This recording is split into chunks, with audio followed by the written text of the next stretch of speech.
क्या हालात हैं? बालगाई ने दाना चुग लिया है, बाकी हम संभाल लेंगे। बहुत अच्छा है, फिर जाएं उस्मान। आपके चमकने का वक्त आ गया है।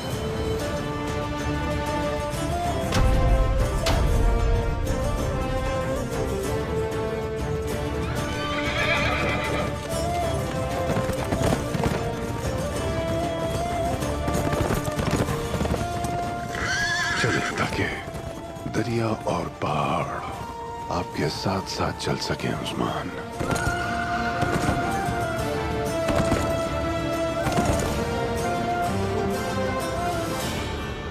मेरी तकदीर में उस्मान के लिए भी दुआ करना लिखा था। ओ ज़हरा खातून, अपनी औलाद की जिंदगी के लिए तुम उस पागल उस्मान से मदद की उम्मीद कैसे लगा सकती हो? हम किसी की मदद की उम्मीद पर नहीं बैठे हैं खातून। तुम्हें क्या लगता है मैं अपने बेटे को उस बालगाय को दे देता? अगर जरूरत पड़ती तो मैं अपने बेटे को बचाने के लिए अपने आप को उसके आगे डाल देता। और तुम इस तरह की फजूल बातें करके मुझे मजीद गुस्सा मत दिलाओ। मैं अपने बेटे का सोच रही हूँ दुंदार साहब।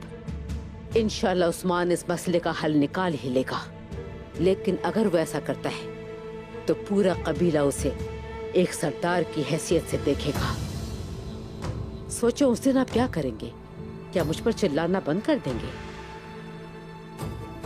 काई कबीले में हतमी बात मेरी ही होती है।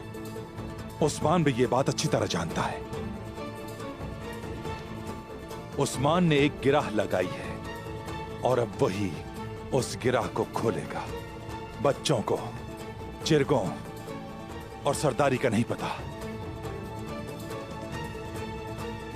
वो ये नहीं कर सकता।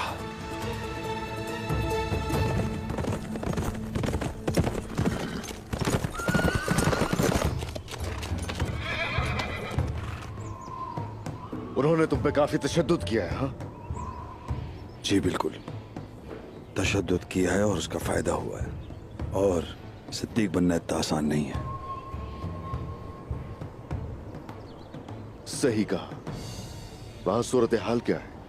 मैंने यानिस और सोफिया को कायल कर लिया है। उन्होंने मुझे आपके बारे में मालूमात इकट्ठा करने के लिए भेजा है। वो जो मालूमात चाहे उन्हें दी जाएंगी। इस तरह वो और भरोसा करेंगे तुम पर। आप क्या चाहते हैं उस्मान साहब? उन्हें बताओ कि उस्मान बालगाय से कबीले को बहुत जल्द आजाद करवाने वाला है। वो मुझसे पूछेंगे आप कैसे करेंगे। बालगाय को जो चाहिए वो इस वक्त मेरे पास है। चंगेज खान की कवानी।